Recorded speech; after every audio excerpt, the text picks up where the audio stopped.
quelques hommes arrivèrent lui emmenant un paralysé porté par 4 d'entre eux.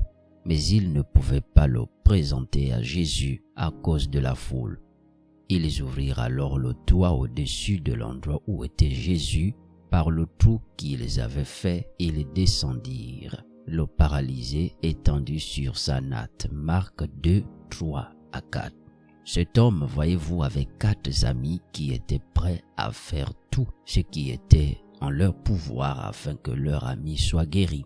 Ils avaient de grandes attentes envers Jésus même si l'espérance est importante, elle n'est pas suffisante, voyez-vous, et beaucoup plus est nécessaire. Il vous faut comprendre que vous devez joindre l'action à votre foi en agissant sur ce que vous avez entendu et sur ce en quoi vous avez cru. Voyez-vous, lorsque Jésus vit leur foi, il dit au paralysé, « Mon fils, tes péchés te sont pardonnés. » Et pourtant, l'homme était toujours sur sa natte. Pourquoi? Tout simplement parce que cet homme, étendu sur sa natte, devait poser un acte dans le but de libérer sa foi. Ce n'était pas suffisant que ses amis aient la foi.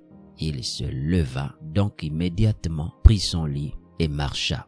Il a donc agi sur la parole afin de mettre sa foi en action.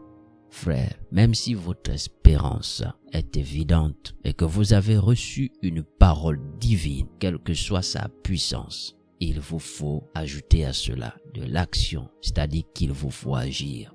Le programme Encouragement du jour nous exhorte en disant « Faites ce que vous avez à faire afin de mettre votre foi en action.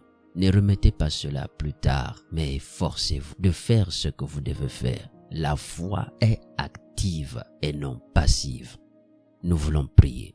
Père, je te remercie pour ta parole qui est infaillible. Merci de tracer un chemin lorsqu'il n'en existe aucun.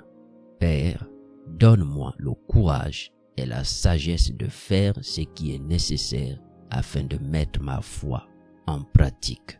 Dans le nom de Jésus. Amen. C'était le programme Encouragement du jour. Shalom, shalom. Que le Seigneur vous bénisse.